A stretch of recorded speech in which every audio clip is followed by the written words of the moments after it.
All right, well, welcome to Prophecy Focus Global Updates. Good to be with you. Thanks for our folks for being here this evening. And it's Wednesday night here at Union Grove Baptist Church, which is where we do this from. And tell us a little bit about what's happening in our building tonight, not just Prophecy Focus, but what else do we have taking place in Union Grove every Wednesday night? Well, we've got our Awana program that goes on, and we're excited about that. It runs with the school year, and that just got kicked off 3 weeks ago or something, so they're having a great time down there. They just had the carnival last week, so I know that there's some good things happening in Awana. And then the other thing we have is our Reddit Teens. That's our youth group for junior and senior high. And I know that the teens are actually having a special night tonight. I'm not sure what it is. Yeah, they're having their own carnival. Yeah, they are. So good time. Yep. All right. Sunday morning, of course, 9 a.m. is our normal service. 10:45, great Sunday school, all ages, 3 adult classes, of which you teach one. And just a great place to be. So if you don't have a home church and you're watching tonight, would love to see you right here at Union Grove Baptist Church. And I've got to point them out. Good to see Mike and, you're trying to hide, Mike and Elizabeth Rowland and their family. Good to see you. They're moving out to Florida, which breaks my heart, but I'm happy for them and wish you all the best and Godspeed. All right, we've got 4 main issues that we're going to be looking at tonight. Well, 3 for sure, and we'll see how we do on time because I kind of did the expanded version on a couple of these things. But I want to start out with Israel's Iron Dome, and this, and again, folks, I'd like to get you good, solid information. We'll also look at the prophetic nexus. Everything you look at is going to have some government nexus as well. So whether you're pro-Republican, pro-Democrat, pro-Libertarian, wherever you may stand, look at these things from what's happening, how it's setting the stage for Bible prophecy to be fulfilled. So when we look at these things, some things are, and we just got to be honest, they're very political in nature, but we're not trying here to say, well, you must do X, Y, Z when it comes to your voting. Do I care how you vote? It's none of my business, but I do care. I do have persuasions, if you will, as to where I think the best way to go is. But again, our point here is not to be pro one party or another. It's to state what's going on, to show why it's going on, and then to look at it from a biblical perspective so it makes sense. Does that make sense? It does make sense, yeah. All right, good. All right, so we're going to look at Israel's Iron Dome. America pledges $1 billion. There's been all sorts of issues with that, and we'll look at those. We are just getting through at the Feast of Tabernacles, a Jewish holiday, also known as Sukkot, and we'll see some very interesting things with our Jewish friends. And then we're going to, surprise, surprise, Iran is in the news again with Israel, and we're going to be looking at something that Naftali Bennett, the Prime Minister of Israel, basically put his foot down with Iran, and we'll take a look at that, and definitely from a prophetic nexus on that. If we have time, I'm going to be going into one other issue, and we may not get to it till next week, though I'd love to get to it this week, because this one gets me upset. That doesn't mean anything to you? I'm not making any comments. Okay. I don't want you to get more upset. You're plead the fifth. It has to do with the raising of the debt ceiling, and I think it's extremely important from a biblical perspective to see what the government is doing with your tax dollars. That they've, by the way, and I'm just going to touch on this for 2 seconds, and then we'll move in and hopefully get to it at the end. Basically what it means is the debt ceiling needs to be raised for the government, or it quote-unquote is going to shut down. And we're talking about the United States of America. What does that mean? Well, we'll hopefully get to that later today. The bottom line is this: the money's already been spent. So now the government has to vote to approve it being spent, so they got to come up with the money. This is a huge biblical principle issue that you don't spend what you don't have. So they already spent all your money and then some, and now they need somebody to say, we can go borrow some more money from whomever. All right? So it's a horrible issue that's come up. You've got the basics, but I will try and get into them in a few moments. Again, if you have a question, I left my phone in the other room. I guess don't text me during this hour. Would you mind? I think it's on my desk. Oh, Valerie's getting it, or Angela can get it, either way.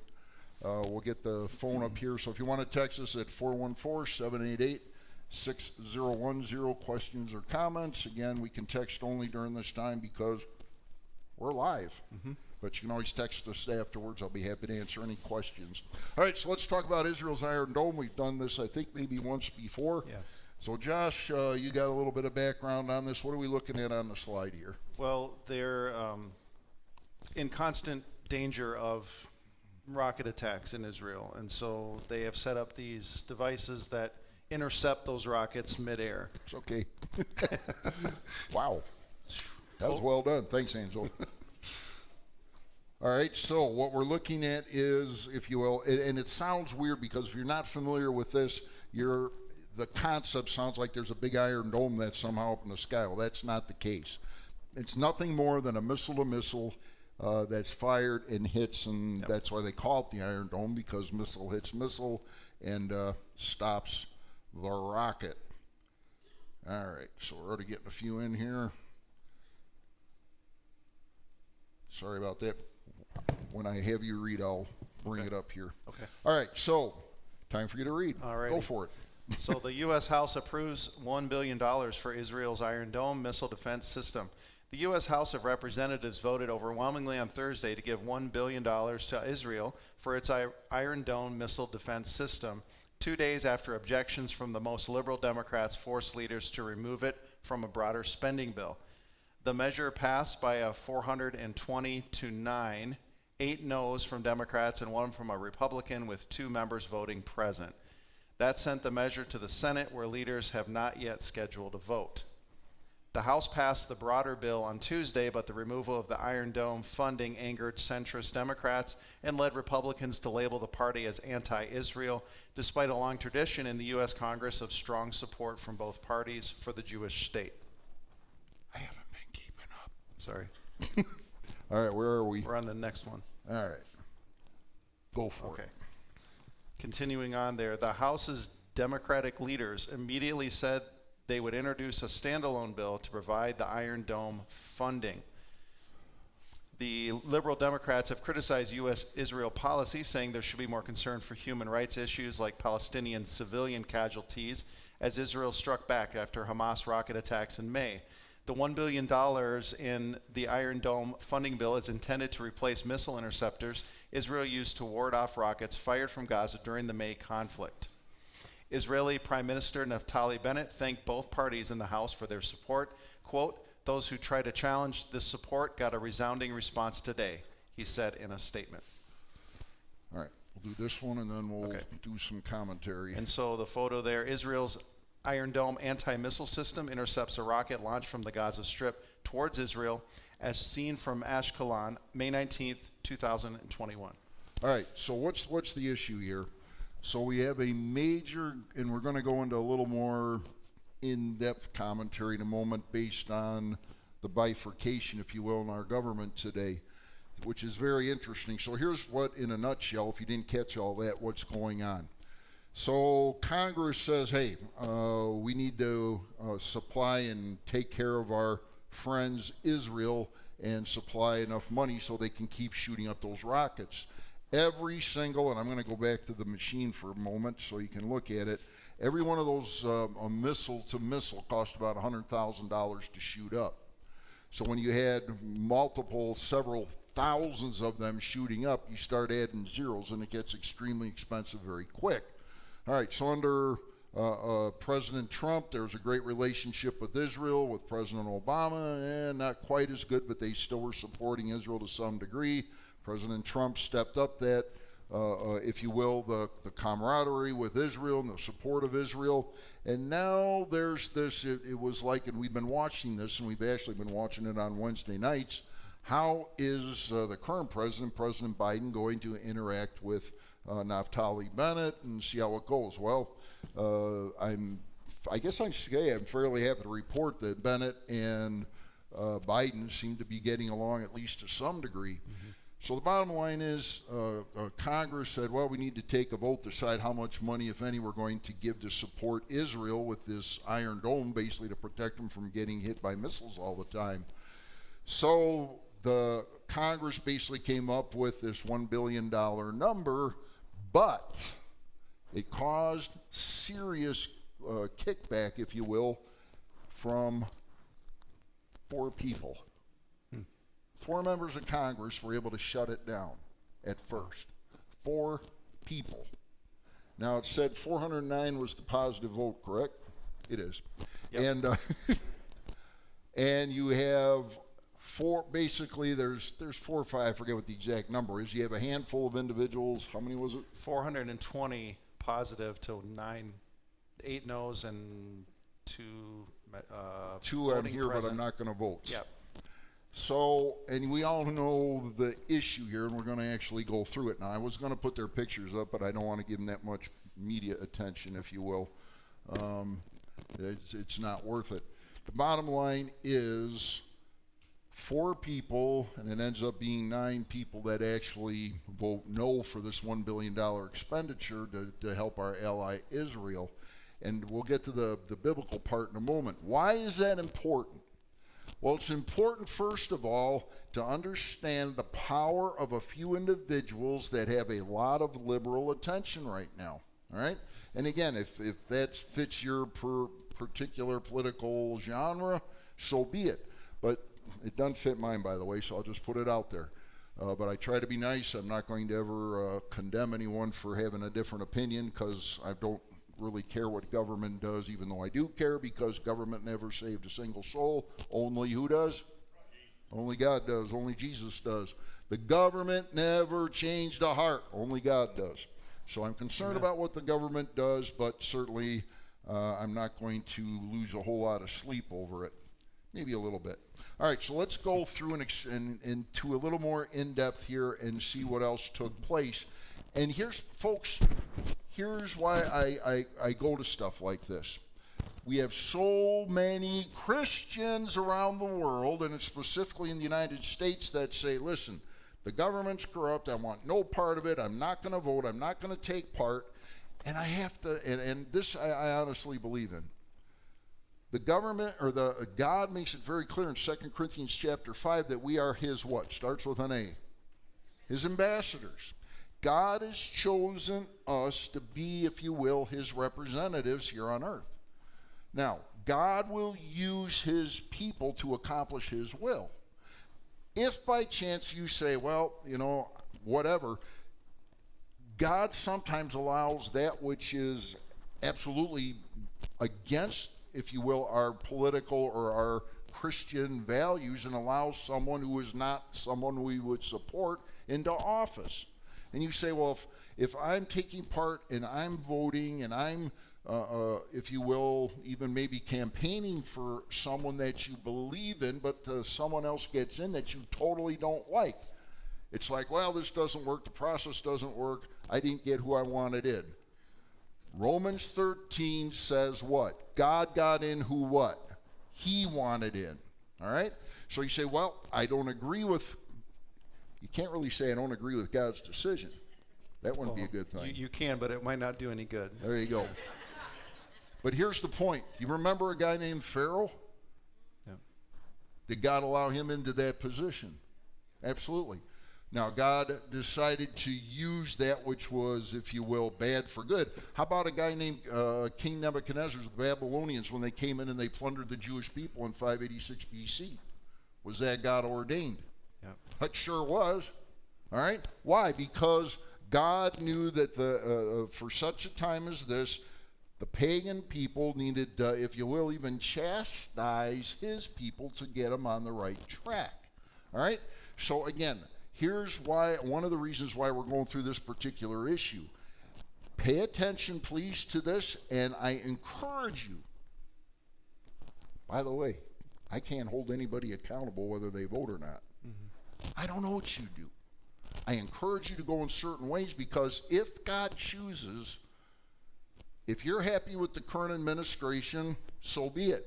If you're not happy with it, God is going to have to use his people to vote. Okay, it just makes simple sense. All right, let's go through this. Go ahead. All right, so this is a full list of representatives who voted against funding Israel's Iron Dome. Now, again, here's why we're going through this and why I want you to be informed. I want you to be informed. You do with the information what you choose. Go ahead. All right. The House of Representatives approved funding for Israel's Iron Dome missile defense system on Thursday following a fraught vote that exposed divisions. The Democrats who voted against the funding were Cory Bush of Missouri, Andre Carson of Indiana, Jesus Garcia of Illinois, Raul Grijalva of Arizona, Marie Newman of Illinois, Ilhan Omar of Minnesota, Ayanna Pressley of Massachusetts, and Rashida Tlaib of Michigan. They were joined by Republican Representative Thomas Massey of Kentucky. All right, so the news here for our church, seeing we live in Wisconsin, there's not a single individual that represents our state that voted. There may be people watching on the internet tonight that this would be information that they're interested in. All right, let's go ahead. 2 members voted present, which is neither a yes or no, right? It just says Correct. I was here, I didn't Yep. vote. Alexandria Ocasio-Cortez of New York and Henry Johnson of Georgia. Ocasio-Cortez changed her vote from nay to present in the minutes before the vote closed and was in tears on the House floor, huddled with colleagues. She had been criticized by pro-Israel groups for her opposition to funding the Iron Dome. All right, keep going. Tlaib, the only Palestinian-American member of Congress, strongly opposed the measure, and her remarks led to accusations of anti-Semitism from another Democratic lawmaker.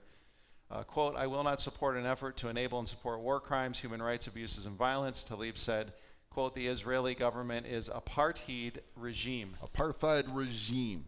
Now, here's where we're going to get into the biblical piece of this, all right? Up to this point, we're just looking at, okay, so here's what's happening in Israel. Here's what's happening with the Iron Dome. Now we're getting into anti-Semitism. We're going to get into religious issues that are clashing right here. And then we'll see from Scripture why that's important to me and you. Let's find out a little about what does apartheid mean. And here's where it really gets interesting. Go ahead. Racial segregation specifically, a former policy of segregation and political, social, and economic discrimination against the non-white majority in the Republic of South Africa, I'm assuming? Yeah. All right. Number 2, separation or segregation, cultural apartheid, and gender apartheid. All right, so it's interesting that they chose the word apartheid here because technically, and I looked through every single dictionary there was to look through, and this is all the standard comeback on it. So basically what the opposers were trying to state is, and they should have used a better word because this, quite frankly, by definition is an improper word to use for the context that they were using it in. Apartheid's basically, again, it's a discriminatory act. That's what they literally should have said. Apartheid is basically, by definition, dealing with a non-white majority against, if you will, a minority group. That's what is being presented here. Now, what they're trying to say is, and where the person that used this word, what are they trying to say? And here's what really, I love when people make major political blunders, which they did. Here's the political blunder. How many Palestinian Arabs live in Israel? Let me help you out, 1.8 million. So not to protect, and we're going to see it in writing in a moment, not to protect Israel is to, if you will, not to protect almost the 2 million Arabs that live in Israel. Now, Josh, if me and you are going to the same school and somebody's bullying you and they're bullying somebody else, and me steps in and says, stop bullying Josh. And you have another friend, and I say, I don't care about him. Okay? That's what they're doing. They're they're angry because there's too many Jews in Israel, but they forgot that they got 2 million of their own people living there. So there's like a total of 9 million people that we're talking about, 2 million of them being their own people. And they're like, well, we're not going to give them a dime because we're not going to defend Israel. And they forgot about their own. You catch that? I mean, it's a horrible political blunder. All right, keep going. Representative Ted Dutch of Florida, a Democrat, also took aim at Tlaib. I cannot allow one of my colleagues to stand on the floor of the House of Representatives and label the Jewish Democratic State of Israel an apartheid state. Good for him. Dutch said, yeah. To falsely characterize the state of Israel is consistent with those who, let's be clear, it's consistent with those who advocate for the dismantling of the one Jewish state in the world, he said. When there is no place on the map for one Jewish state, that's anti-Semitism, and I reject that, Dutch added. I don't know if I'm saying his name right either. I don't either, but close enough. Okay. All right, so according to Israel's Census Bureau of Statistics, the Arab population in 2019 was estimated at 1.89 million people, 20% of the population. So again, a horrible political blunder, which of course only people like me are going to call them on because the rest of them are going to give them a pass. But the issue is, again, they're so dogmatic about pushing down on the Jewish people that they forgot that they had their own people living in the same place. The majority of these identify themselves as Arab or Palestinian by nationality and Israeli by citizenship. Arab citizens of Israel mostly live in Arab-majority towns and cities. So I got an Arab flag there and the Jewish flag. So last time I was in Israel, we were up on right outside the Temple Mount, and Jimmy DeYoung Jr., who's going to be here, he was actually leading the tour that day, and we're standing outside, and Jimmy is, let's say, he's not afraid to speak his mind and with volume. So he's standing out there, he's teaching the group, and he's talking about the reunification of Israel, which happened in 1967 when the Jewish people basically got back rights over the Jewish Temple Mount. And a Palestinian Arab walks by at that exact same time when he's talking about reunification. Now he was not a small fry, you know, and he stopped. He gets very upset, starts screaming at Jimmy, and he says, the reunification of Israel is the worst thing that ever happened to the Palestinian people. Wow. Very upset by it, okay? Now, I totally get where he's coming from. You know, it's God bless you, brother. Understand where you're coming from. Have a great day. And he walked away. End of story. But, folks, it's a huge issue. So you've got the Muslims, you've got the Jews, you've got the Christians, all three, if you will, religions, cultures clashing right there in Jerusalem. Another quick story. You like stories, right? Yeah. It's true. It's actually an account. So I'm up on the Temple Mount with another group. Actually, it was the same group that day. Jimmy Jr. was, we had about 12 people. It was a small, what he calls a VIP tour. So we're up on the Temple Mount. We walk, there's only one way for Gentiles, if you will, non-Arabs to come up, not Gentiles, let's say, it's actually for non-Palestinians, so Jewish people or Christians, if you will, they're not allowed to come in through a bunch of different gates. They have to come up one gate alone. If you've been to Israel, you know what I'm talking about. So we get up on the Temple Mount, and right in the middle, let's just assume our auditorium's the Temple Mount, about right in the middle of the 3 football fields that make up the Temple Mount, there's some Muslim clerics doing their morning readings and singings, if you will. And they're going away, you know, we're up there walking around. They could care less about us Christians.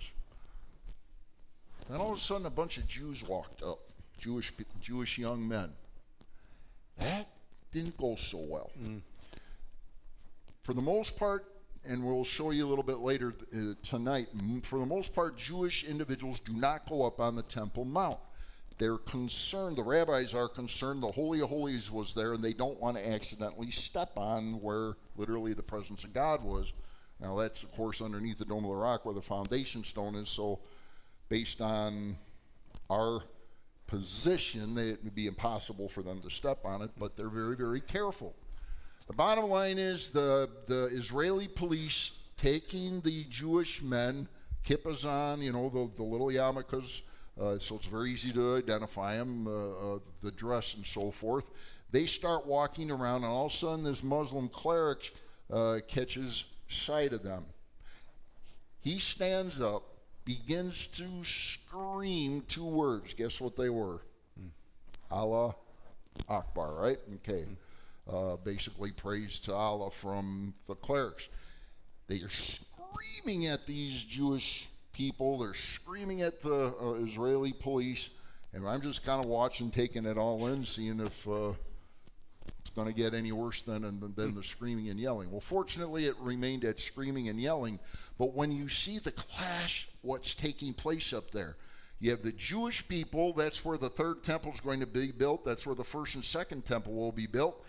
The Muslims, which have the Dome of the Rock on that property, and the Al-Aqsa Mosque, which believe unequivocally to them that there was never a Jewish presence. In other words, they deny that the 1st and 2nd temple were there. And then you've got the Christians that I'm just kind of watching and seeing what's happening.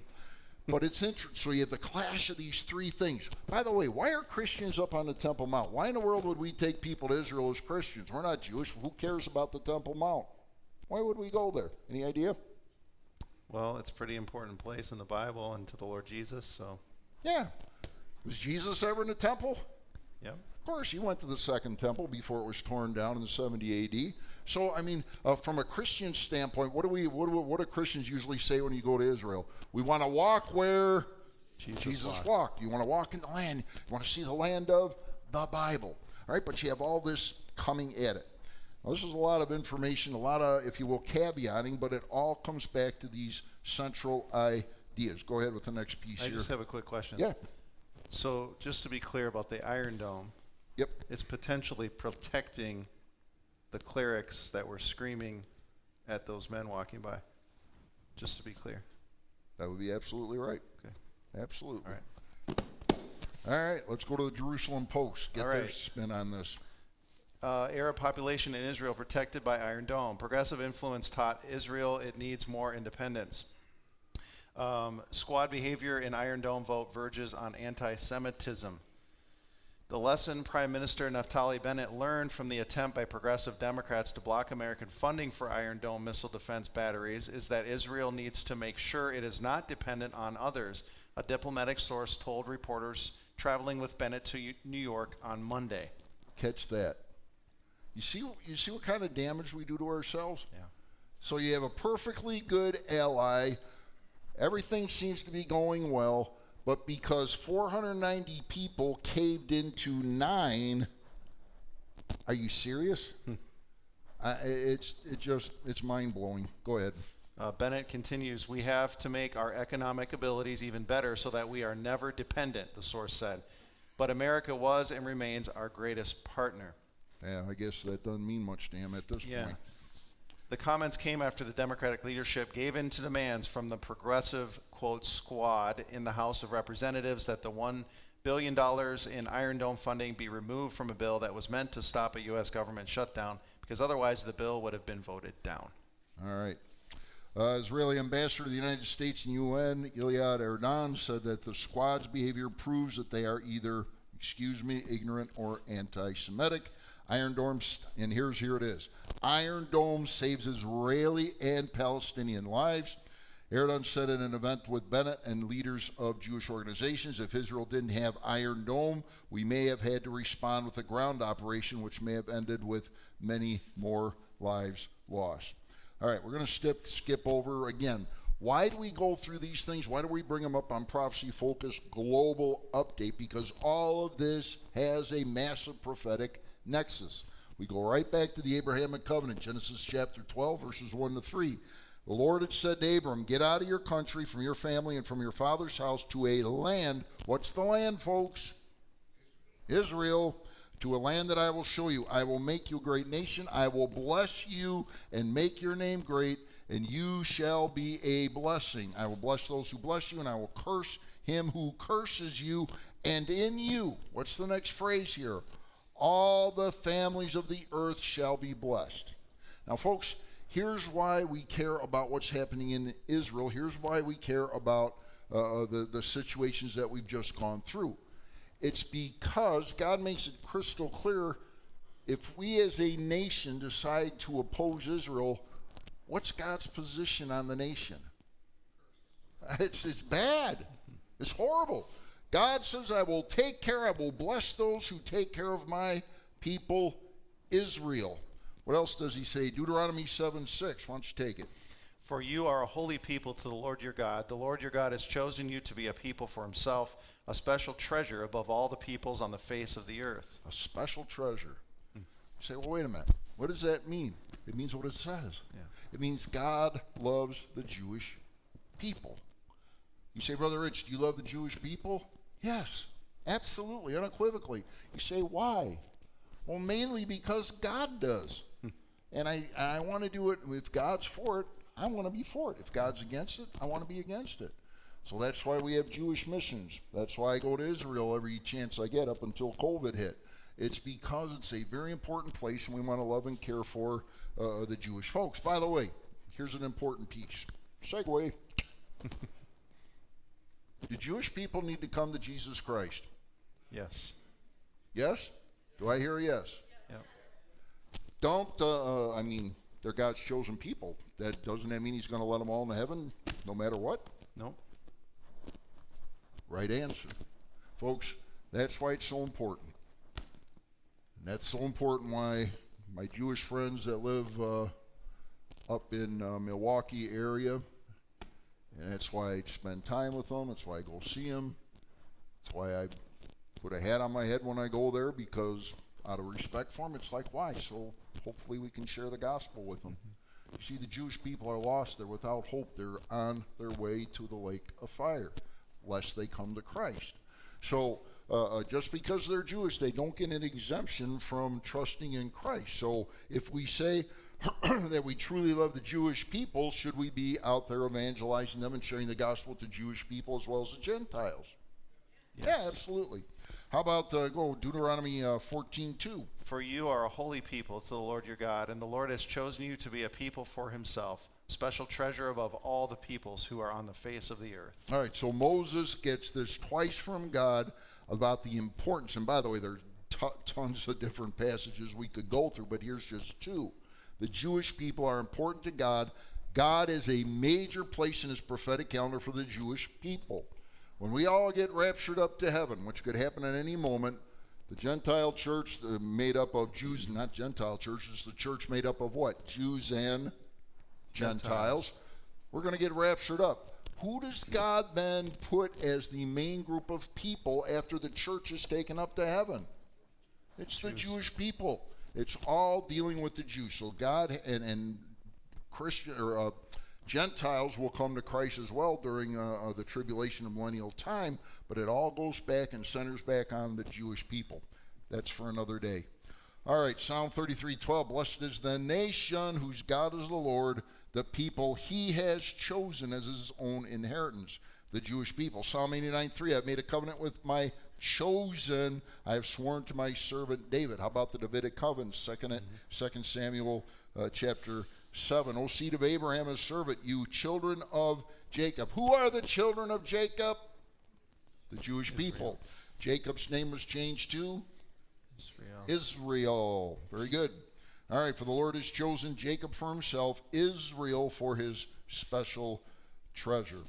All right, well, let's move ahead and talk about one of my favorite things is the Feast of Tabernacles. My good friend, A.B. Eisenbach, who's an Orthodox Jew, lives up in the Sherman Park area. There's about, I think it's close to 200 Orthodox families that live up there. I met A.B. Actually when I was part of the sheriff's office. He was at a political event. We became very, very good friends. But he's a strong Orthodox Jewish guy, but we seriously, we love each other. That's great. Great guy. I've been to his home several times when we go through what's called the Feast of Tabernacles. And unfortunately, we were going to be there last Thursday, but our granddaughter was having surgery that day, so we had to go to Madison, and first time I missed it in several years. But it's an important event. So let's, it just took place September 20th through the 27th. And what's the date today? 29th. 29th, so ended 2 days ago. We need to spend just a little bit of time on this because this is an extremely important prophetic event as well as a current event that's taking place. Why don't you hit it here? So 3,000 Jewish visitors to the Temple Mount during, is it Sukkot? Sukkot, okay? Sukkot. When we're talking about Sukkot or Sukkot, that is the Hebrew word, if you will, that's talking about the Feast of Tabernacles, so synonymous terms. All right, here we go. So that's the Temple Mount. And we've been talking about it. We talked about it on several different concepts already. But up there, okay, so if you look in about the top middle of the screen, what is that? That nice gold dome building, what's that called? Dome of the Rock. And it is that here's a 10-point question. Is it a mosque or is it a shrine? Shrine, very good. You get 10 points. You can spend it at Starbucks for $5. You get a coffee. You might get a free one today because it's National Coffee Day. There you go. Ta-da. There you go. Paid off. Throw it in. All right. So we have the Dome of the Rock. Now, if you look to the left of your screen, and you can't really see the pewter dome, but you see a building there that is the Al-Aqsa Mosque. Right where you see that gold dome building, underneath it, we talked about last week, is the what? Foundation stone. All right? That is where the first and the second temple stood. That's as far as we're going to go tonight. Now, up on that Temple Mount, it is controlled by what? This is a 50-point question. What group of people controls what happens on God's Temple Mount today? I heard it. Muslims. Anybody got any other idea? Don't have another one because that one was right. All right? You say, well, wait a minute. 1967, the Six-Day War.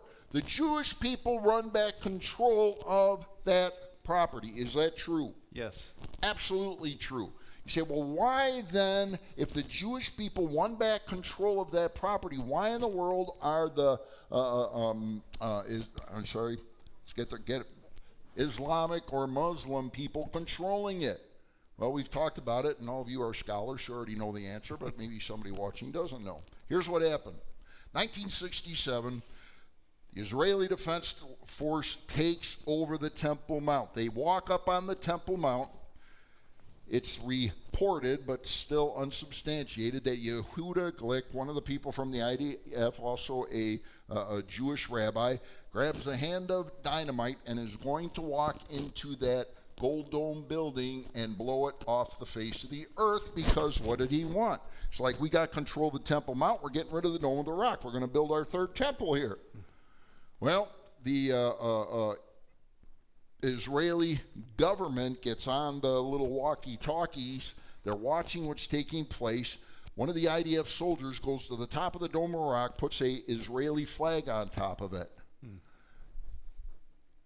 The leadership of the government is going crazy. They're like, get off the Dome of the Rock, get out of that building, get off that property now. What were they afraid of? They are afraid that the millions of Muslims would come in and destroy Israel if they touched the Dome of the Rock. So literally, even though the Jewish people have 100% legal authority, they're allowing the Muslim WAF, W-A-Q-F, to run that property. Okay? So, why is it a story? Why do we care? It's a big story because 3,000 Jewish people during the Feast of Tabernacles, which just took place, made it up to the ramp. And by the way, you don't get up there if they say you don't get up there. I've been there at times when they're like, nope, we got problems up here. You're not being allowed on today. So it's the security is very intense. So it's a big deal. So the Palestinians, the Arabs are like, I can't believe it. They let 3,000 Jewish people up on here. They're not supposed to be up here. Go ahead and read a little bit. Some 3,000 people have visited the Temple Mount in Jerusalem so far during the Sukkot holiday. According to Temple Mount activists, former MK Yehuda Glick was denied access to the site after being warned by police earlier this month to cease breaking the Temple Mount's rules. Palestinians expressed anger at what they claim is a slowly creeping change in the status quo, as some visitors prayed openly and waved Israeli flags. Oh, you can't do that. Yeah. That's fighting words. That's a big no-no, right? That's huge no-no. You don't pray, and you definitely don't bring in this Israeli flag up there, because the Muslim friends are going to not be your friend real quick. By the way, anybody know what MK stands for? It's not missionary kid. Reverse it. KM is, in our lingo, would go better. Knesset member. All right, so part of the Knesset, which is the ruling group in Israel, like our Congress would be. Whoops. All right. Announcement. This is, by the way, this sign that you see. This is the upper half is in Hebrew, but these are some Jewish folks, obviously, going on the Temple Mount. This announcement is the one I referred to earlier. I've seen it multiple times when I've been going on the Mount. Announcement and warning. According to the Torah. By the way, what's the Torah for 5 points? First 5 books of the Old Testament, right? Genesis, Exodus, Leviticus, Numbers, Deuteronomy, all written by Moses. According to the Torah, and by the way, the Jewish people, they only really care about those first 5 books in the Old Testament. The rest of them, take them or leave them, and they're 100% involved in the Torah. Oh no, let me take that back. They actually don't really care that much about the Torah, but they care about the Mishnah and the Talmud. Mishnah and Talmud.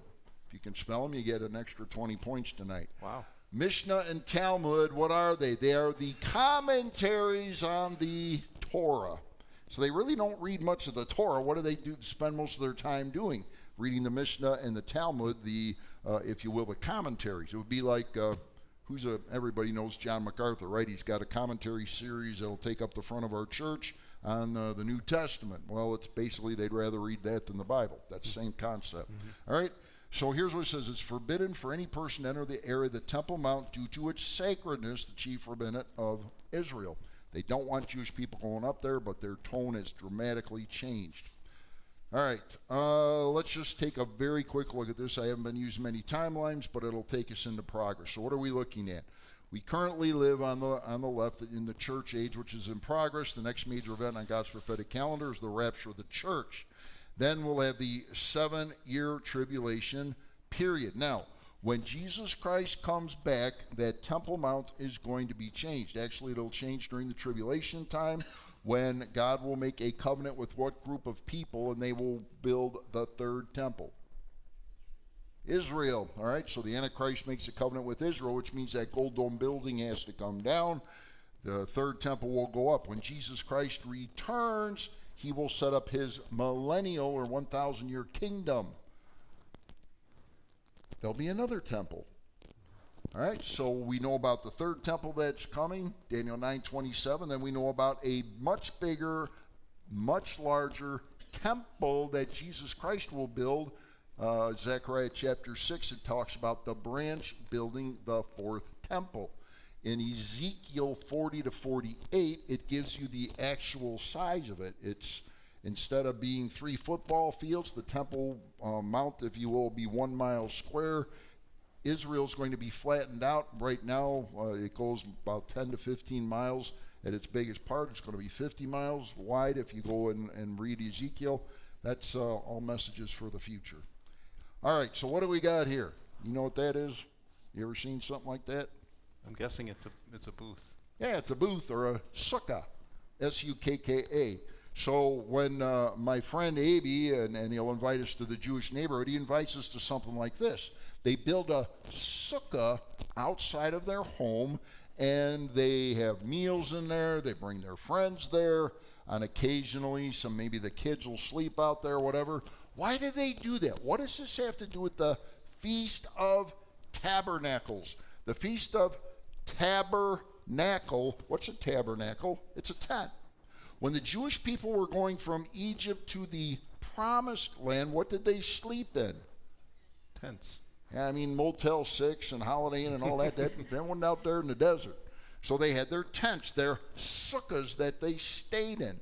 So the Feast of Tabernacles is a reminder to the Jewish people that they brought their ancestors, if you will, out of the wilderness. They slept in tents. So literally for these 7 days, the Jewish people will sleep in these. And if you go to Israel, there's thousands and thousands of these, if you will, homemade little thatched roof places that they stay in. I want you to read through Leviticus, a couple of verses here. Then the Lord spoke to Moses, saying, Speak to the children of Israel, saying, The 15th day of this 7th month shall be the Feast of Tabernacles, for 7 days to the Lord. On the first day there shall be a holy convocation. You shall do no customary work on it. For 7 days you shall offer an offering made by fire to the Lord. On the 8th day you shall have a holy convocation, and you shall offer an offering made by fire to the Lord. It is a sacred assembly, and you shall do no customary work on it. All right, so this is the issue. The Jewish Orthodox people, they practice this today. If you go down to Sherman Park and you drive around in the area where the Jewish families are, and they're Orthodox, so it's very easy to pick them out. You'll see them wearing the old traditional, if you will, clothing of the Orthodox Jews. You'll also see, make sure our time's right, it is, and you'll actually see these sukkahs all over the place. I mean, they just stick them up and you can actually see them from the road. Deuteronomy 16 is a very important piece of this. Go ahead. 3 times a year all your males shall appear before the Lord your God in the place which he chooses, at the feast of unleavened bread, at the feast of weeks, and at the feast of tabernacles, and they shall not appear before the Lord empty-handed. All right, so there are 3 pilgrim feasts. Remember that? We've talked about it before. 3 pilgrim feasts. All Jewish males have to go to Israel 3 times a year if they're doing the right thing before God. Now, seeing there's no temple in Israel, they've really relaxed this rule. But back when the first and second temple were there, and I'm telling you when the third temple was there, and I'm going to tell you when the fourth temple is there, all the Jewish males are going to have to go to Israel. So, what are the 3 times? Number 1, they have to go on the Feast of Passover, all right, which is basically right close to our Easter time. They got to be in Israel. Then basically the next one is Pentecost, or the Feast of Weeks, and then the Feast of Tabernacles. All the Jewish people need to be there. So when we're watching the Jewish people basically celebrate today, they're looking forward to the future. They're looking back into what happened, and they're praying for a third temple to be on Jewish land. Now let's go to the prophetic piece. This is all prophecy now. It hasn't happened yet. Prophecy. Go ahead. Zechariah 14:16 through 20, and it shall come to pass that everyone who is left of all the nations which came against Jerusalem shall go up from year to year to worship the King, the Lord of hosts, and to keep the Feast of Tabernacles. And it shall be that whichever of the families of the earth do not come up to Jerusalem to worship the King, the Lord of hosts, on them there will be no rain. If the family of Egypt will not come up and enter in, they shall have no rain. They shall receive the plague which the Lord strikes the nations who do not come up to keep the Feast of Tabernacles. This shall be the punishment of Egypt and the punishment of all the nations that do not come up to keep the Feast of Tabernacles. In that day, holiness to the Lord shall be engraved on the bells of the horses. The pots in the Lord's house shall be like bowls before the altar. All right, so now we go away from history. We go away from what we've looked at as happening today, and now we're going all the way past the rapture, past the 7-year tribulation, and into the 1,000-year millennial kingdom. What is Zechariah telling us at this point? When Jesus Christ comes and sets up his millennial kingdom, and here's where we get a lot of, unfortunately, bad doctrine, if you will. Will there be unsaved people on this earth when Jesus Christ comes to rule and reign for the 1,000-year period? Absolutely. You say, well, how's that going to happen? All right, so what happens when we first go into the millennial kingdom? There are only saved people that enter the millennium. So those that were shaking their head, there's nobody unsaved. You're right. At the beginning of the millennium, 0 unsaved people enter. Matthew chapter 25, we go to the sheep and the goat judgment. Only the saved enter the kingdom. Now, if they are saved individuals and they are in earthly bodies, which they will be, will they be able to have children? Absolutely. 1,000-year period. And by the way, who's the oldest person that ever lived? Methuselah, 969 years old. The Bible tells us that a child will die at 100 years old during the millennial kingdom. And that will only be if they're in deep sin. In other words, every single person that enters in the millennium, those people that are righteous and are right with God, they're going to live the entire 1,000 years, and they're going to have kids the entire time. Wow. They will have children. They will have children, and they will have children. So when Zechariah is talking about this, and he's talking about what's going to happen, the world literally is going to be repopulated during that 1,000-year time. Christians, or if you will, believers and non-believers alike, every single person entering the millennium that has children, those children have to come to Christ the same way me and you do. If they don't, actually, when we'll go to Revelation 20, because I'm seeing I'm not getting a whole lot of buy-in on some of this, so we've got to go to the text. We'll go to Revelation 20 in just a moment, first 10 verses.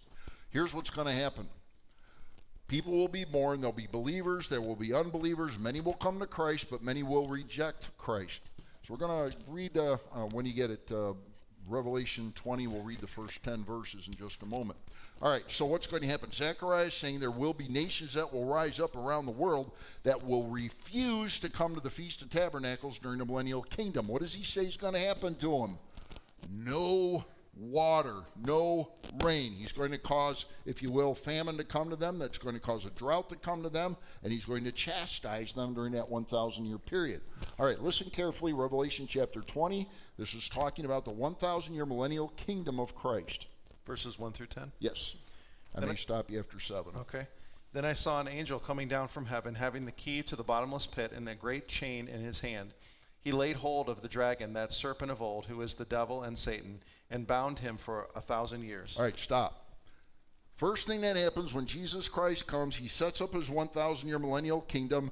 First thing he does is he binds up Satan, sends him down to the bottomless pit.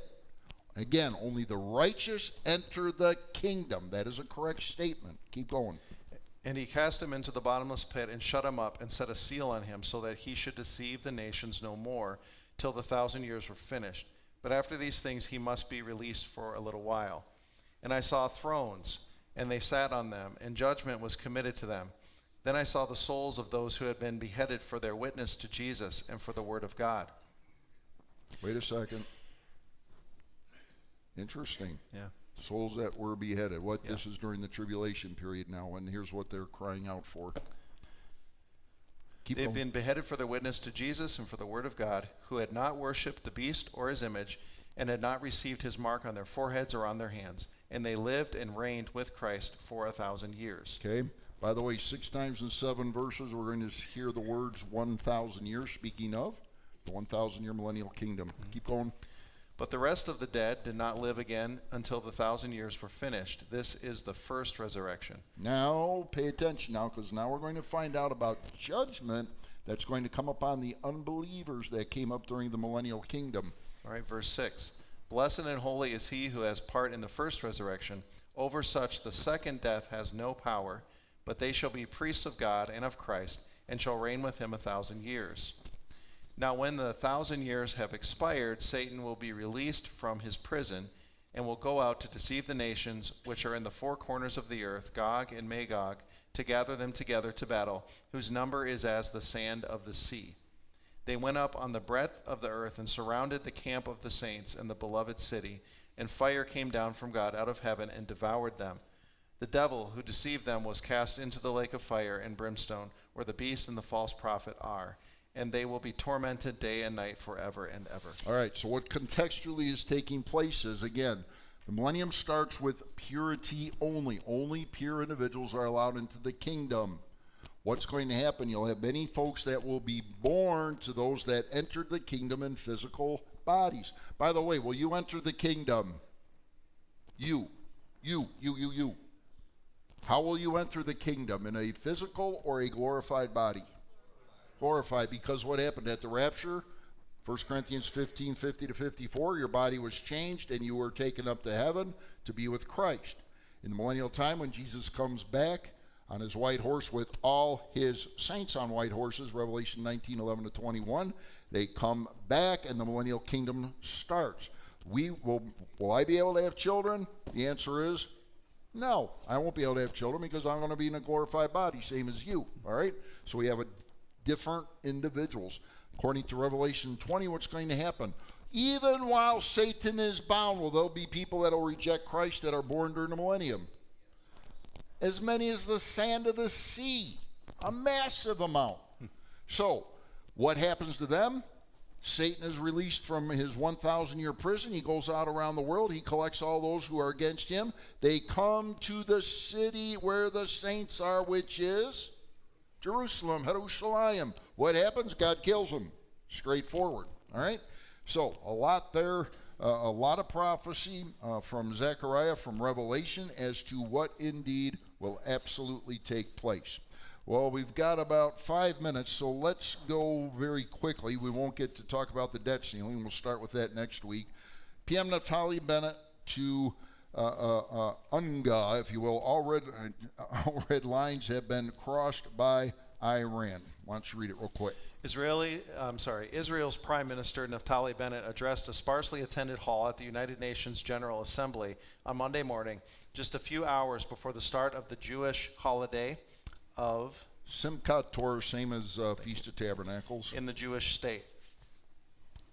Simchat Torah, or Simhat Torah, is a Jewish holiday that celebrates and marks the conclusion of the annual cycle of public Torah readings and the beginning of a new cycle. Also called Rejoicing with or of the Torah, related to culmination of Sukkot, or Tabernacles, and it's observed by Jews. The Prime Minister began his speech with a focus on the global coronavirus pandemic. Shocking. And the ways in which Israel has been addressing the issue. He segued from that directly into a substantial attack on the Islamic Republic of Iran. Following is an excerpt from Bennett's remarks relating to Iran. Quote, Israel is quite literally surrounded by Hezbollah, Shia militias, Islamic Jihad, and Hamas on our borders. These terror groups seek to dominate the Middle East and spread radical Islam across the world. What do they all have in common? They all want to destroy my country, with his hand on heart, and they're all backed by Iran. They get their funding from Iran, they get their training from Iran, they get their weapons from Iran. Iran's great goal is crystal clear to anybody who cares to open their eyes. Iran seeks to dominate the region and seeks to do so under a nuclear umbrella. For the past 3 decades, Iran spread its carnage and destruction around the Middle East, Lebanon, Iraq, Syria, Yemen, Gaza. What do all these places have in common? Well, they're all falling apart. Their citizens hungry and suffering, their economies collapsing. Like the Midas touch, Iran's regime has the mullah touch. Every place Iran touches fails. And if you think Iranian terror is confined to Israel, you're wrong. Just this year, Iran made operational a new deadly terror unit, a startup. Swarms of killer UAVs armed with lethal weapons that can attack any place at any time. They plan to blanket the skies of the Middle East with this lethal force. Iran has already used these UAVs, called Shahed 136, to attack Saudi Arabia, American targets in Iraq, civilian ships at sea, most recently killing a Brit and a Romanian. Iran plans to arm its proxies in Yemen, Iraq, Syria, and Lebanon with hundreds and later on thousands of these deadly UAVs. So you can ignore it, but experience tells us what starts in the Middle East doesn't stop there. Over the past few years, Iran has made a major leap forward in its nuclear R&D, its production capacity, its enrichment. Iran's nuclear weapons program is at a critical point. All right, so what do we have here? What we have when we go back to the Iranian deal, which was done basically at the end of President Obama's term, and everybody was trying to give billions of dollars to the Iranians and so forth to build their nuclear weapons. Well, now Naftali Bennett's saying enough's enough. We're not going to put up with it. And here's what's going to happen. Well, we're going to have to skip ahead due to time. I want to get to this concept. What you're looking at here is basically a nuclear explosion. That's what the Jewish people are very concerned about, Iran blowing up Israel. Now, folks, I already know because I read the end of the story, as have you. Does Israel ever get destroyed? No. No, it does not. So Israel's going to stay. They're the little Satan. Who's the big Satan? We are. Whoa. Wow. Yeah. Wake up.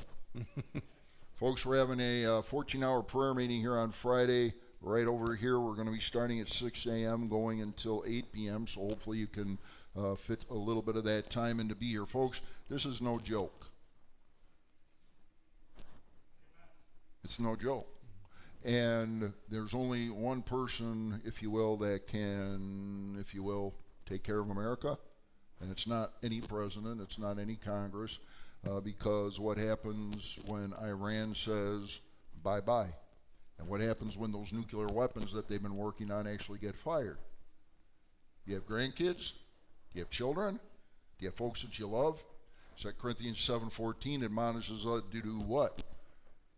If my people which are called by my name shall humble themselves, seek my face, pray, turn from their wicked ways, then I'll hear from heaven.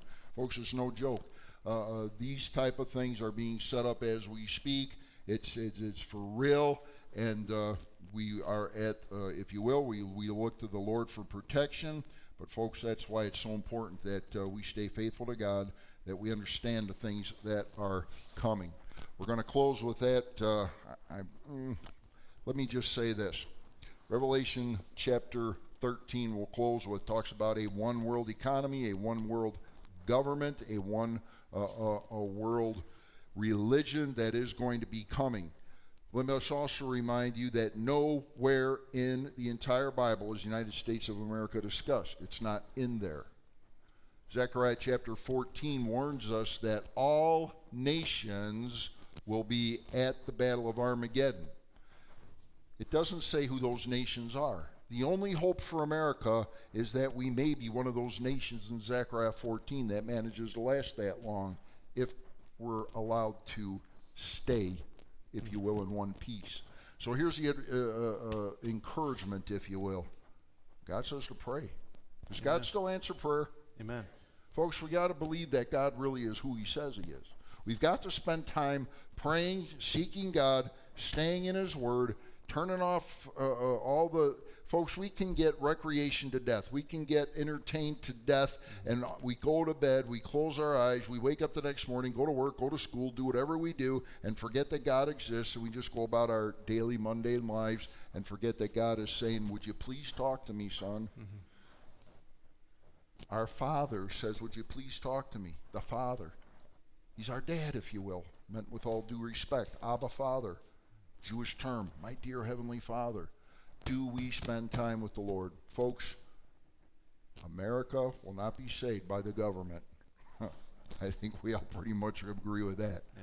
But Americans can be saved. It can be helped. It can be moved in the right direction if we'll humble ourselves and pray and seek his face and turn from our wicked ways. Father, thank you for your love for us. Pray, Father, that these things that we see happening around the world, the global issues, that they will drive us to our knees. Father, you've been waiting for us to come to you. You said as our dear Heavenly Father, I want to spend some time with you, son, daughter. I want to hear from you. Would you please call me up? Would you please talk to me? Would you please read the love letters I sent you? Father, help us to get a broken heart. Help us to have revival in our souls. Father, do what only you can do. Revive this old America. And all God's people said. Amen. Amen. God bless you. Thanks for being here. Have a great week. And if you can be here Friday, we'll see you then. If not, rejoice. We'll see you Sunday.